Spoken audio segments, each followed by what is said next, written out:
Okay class, अब हम आगे का लॉस्ट स्प्रिंग में ही हम डिस्कस कर रहे थे पिछले वीडियो में। आगे अब हम मुकेश के कैरेक्टर के बारे में डिस्कस करेंगे। जस्ट होल्ड ऑन, मैं अपना स्क्रीन शेयर करने जा रहा हूँ, फिर स्टार्ट करते हैं। यस, अब आप मेरा स्क्रीन देख रहे हैं। चलिए स्टार्ट करते हैं। कैरेक्टर स्केच ऑफ मुकेश, ठीक है ना? तो चलिए थोड़ा सा पढ़ते हैं फिर डिस्कस करते हैं। Mukesh is a young boy who belongs to a bangles maker family from Firozabad, the city which is famous for its colorful bangles, where almost every color of bangles are made: sunny, gold, blue, red, paddy, green, yellow, sky blue, violet, and many others. He lives in Firozabad with his elder brother, sister-in-laws, and his father. Firozabad is famous for bangles industries, where almost 20,000 children illegally work with adults in dingy cell at high temperature around the furnace without air and light. Mukesh's family is among them, whose entire family work in bangles industry and have spent generations working around forge. But Mukesh doesn't want to work in the bangles industry. He has a dream to be a motor mechanic, and he insists to be that, though it seems not too easy to be, but he does. He takes the author to his half-built home through a narrow, stinking lane choked with garbage and 24 hours running water. There is no facility of proper drainage and dirty water management. The author sees the door of the house is made of tin with poor stability. She beholds, having entered the house, a frail young lady in a dim, dark room, cooking evening meal, who is Mukesh's sister-in-laws. Some chopped vegetables are kept in aluminium plate on ground. Thatched grass is kept in a nook. Spinach leaves are sizzling on the stove. The situation of house seems coexisting animals and human together. But yet, Mukesh is ready to walk a long distance to be a motor mechanic for making his dream true. तो चलिए start करते हैं। मुकेश क्या है? एक young boy है ना, अभी मींस एक टीनेजर ही है, जो कि किसको बिलोंग करता है? बैंगल मेकर्स की फैमिली को बिलोंग करता है। मींस उसका जो परिवार है वो पुश्तैनी बैंगल मेकर्स है। सदियों से उसका परिवार चूड़ी बनाने का काम करते आया है। कहाँ पे? फिरोजाबाद में, जो कि फेमस है कलरफुल बैंगल्स के लिए, क्योंकि वहां पे हर तरह की, चाहे वो गोल्ड हो, चाहे ब्लू हो, सनी कलर टाइप का, येलोइश या ग्रीन हो, स्काई ब्लू हो, वॉयलेट हो, हर तरह की कलर्स की चूड़ियों के लिए वो फेमस है। वो फिरोजाबाद में अपने एल्डर ब्रदर, अपनी सिस्टर इन लॉ मीन्स भाभी, और अपने फादर के साथ रहता है। एल्डर ब्रदर मीन्स बड़ा भाई।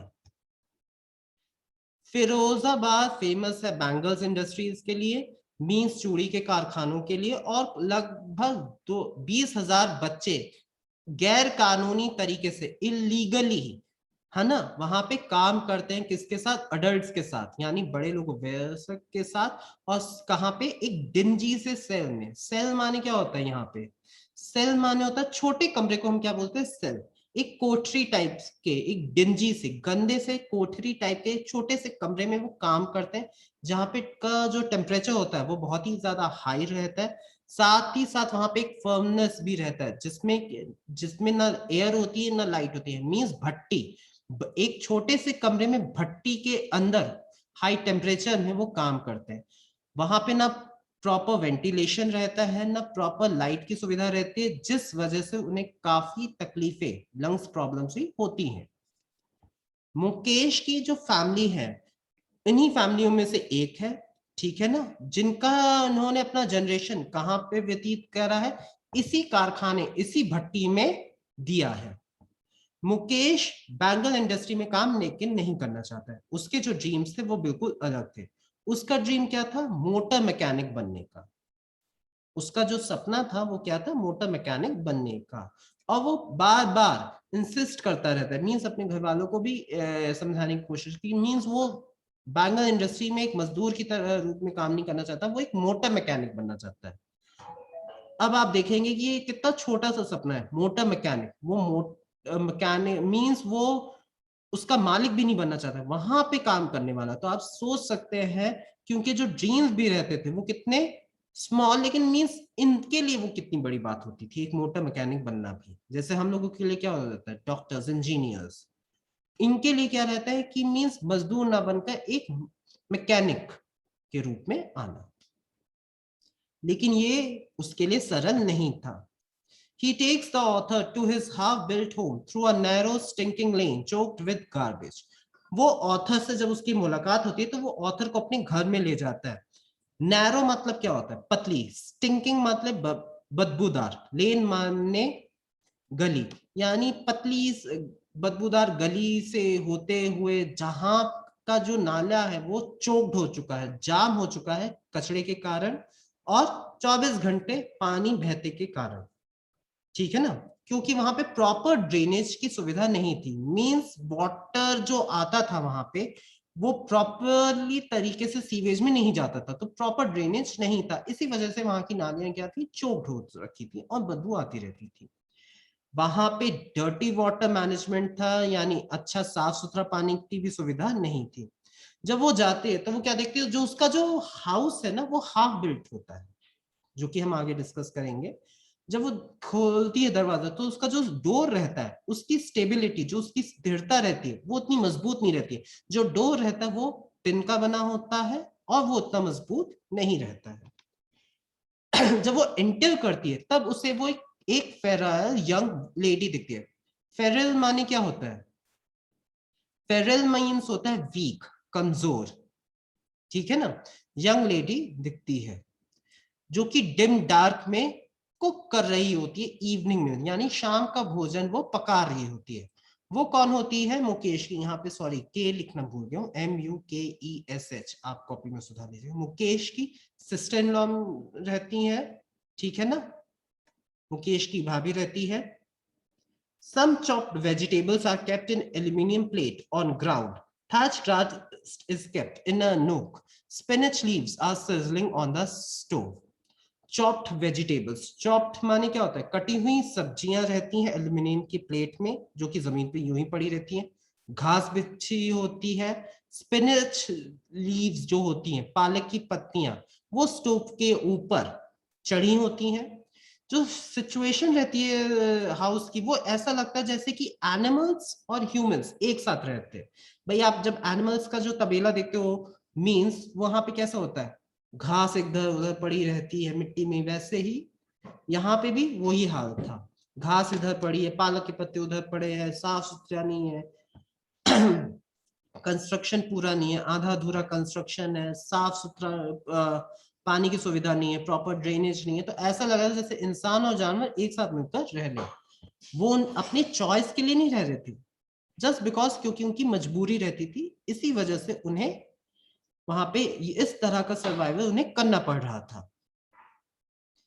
But yet Mukesh is ready to walk a long distance to be a motor mechanic for making his dream true.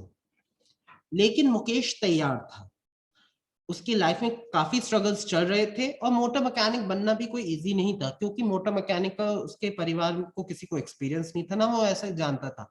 तो मोटर मैकेनिक बनना भी उसके लिए बहुत बड़ा एक स्ट्रगल ही था, लेकिन वो तैयार था इस स्ट्रगल से लड़ने के लिए, इस स्ट्रगल को फेस करने के लिए, अपने ड्रीम को फुलफिल करने के लिए। तो हमने देखा कि मुकेश की और आपके क्या कहने चाहिए साहिब की कैरेक्टर्स में काफी हद तक सिमिलैरिटीज है। जैसे कि दोनों का के पास एक ड्रीम होता है, साहिब का ड्रीम होता है कि वो स्कूल जाए, मुकेश का ड्रीम होता है कि वो मोटर मैकेनिक बने। मुकेश के साथ ये प्रॉब्लम रहती है कि उसके पास एक छत तो है लेकिन वो प्रॉपर नहीं है। दोनों के पास क्या कहना चाहिए, दोनों स्लम एरिया को बिलोंग करते हैं, जहां पे जो बेसिक कंडीशंस हैं, है ना, वाटर की, ड्रेनेज की, सीवेज की, वो फैसिलिटीज उन्हें मिलती नहीं है। और दोनों को एक्सप्लॉइट किया जा रहा है हमारी सोसाइटी के अडल्ट्स के द्वारा। मींस जो हमारी सोसाइटी के अडल्ट्स हैं, जो बड़े लोग हैं, वो इन बच्चों का एक्सप्लॉइट करते रहते हैं और अपनी फैमिली बैकग्राउंड की वजह से ये फोर्स होते हैं कि up early stage of their life में वो काम करना स्टार्ट कर देते हैं। आई होप आपको मुकेश और साहिब दोनों का कैरेक्टर समझ में आया होगा, ठीक है ना। अगर आप देखें तो साहिब और मुकेश में एक और सिमिलैरिटीज है कि दोनों अपने जो काम उन्हें दिया जाता है वो उसे खुश नहीं रहते हैं। मींस जब साहिब टी स्टॉल में काम करने लग जाता है, हालांकि उसे पैसे मिलते हैं 800 रुपए और प्लस दिन भर का भोजन, तब भी वो खुश नहीं रहता है। ठीक उसी प्रकार मुकेश भी अपने जो सदियों से उसका जो परिवार काम करते आ रहा होता है वो उसमें भी हैप्पी नहीं होता है। क्यों? क्योंकि उनका फ्री विल जो रहता है ना, खुद की मर्जी वो छिन जाती है, वो खो जाती है, वो लॉस्ट हो जाती है। इसी वजह से वो हैप्पी नहीं रहते। ठीक, आप लोगों को करना है कि जो मुकेश का और साहिब का, इन दोनों के कैरेक्टर्स में क्या सिमिलैरिटीज है ना, आप लोगों को वो लिखना है। कैसे मींस कब सबमिट करना है, ये सारी डिटेल्स आपको व्हाट्सएप ग्रुप में दे दी जाएंगी। फिलहाल आप दोनों कैरेक्टर्स को पढ़िएगा, समझिएगा और क्या क्या सिमिलैरिटीज आपको लगती है, एटलीस्ट कम से कम 7 सिमिलैरिटीज आपको लिखनी है, ठीक है ना। इनकी सिमिलैरिटीज क्या है कि दो कैरेक्टर्स, दो अलग अलग, एक सीमापुरी में रहता है, एक फिरोजाबाद में रहता है, लेकिन तब भी इन दोनों के कैरेक्टर्स किस तरह से सिमिलर है, ठीक है ना। ये आपको लिखना है और फिर मैं बता दूंगा कि कब। इस वीडियो में इतना ही, बाकी का हम आगे जो नेक्स्ट हमारा टॉपिक रहेगा वो है थीम, लॉ स्प्रिंग की थीम क्या है। हालांकि हमने इंट्रोडक्शन में थोड़ा डिस्कस किया था शुरुआत में ही, लेकिन हम इसमें थोड़ा और डिटेल में जाएंगे। आप लोगों को क्या करना है, जो थीम ऑफ लॉ स्प्रिंग की है, आप लोगों के पास पीडीएफ फाइल तो ऑलरेडी है, आप लोगों को ये पढ़ना है। साथ ही साथ जो थीम है वो 2 पार्ट्स में डिवाइडेड है। सबसे पहला, sometimes I find a rupee in the garbage. पहली थीम तो ये है, जाहिर सी बात है ये साहिब आलम के ऊपर है। दूसरा जो पार्ट है, I want to drive a car. आप लोगों को ये दोनों पार्ट्स पढ़ने हैं और डिफिकल्ट वर्ड्स फाइंड आउट करने हैं। बाकी नेक्स्ट वीडियो में हम इसके बारे में डिस्कस करेंगे। आज के लिए इतना, थैंक यू।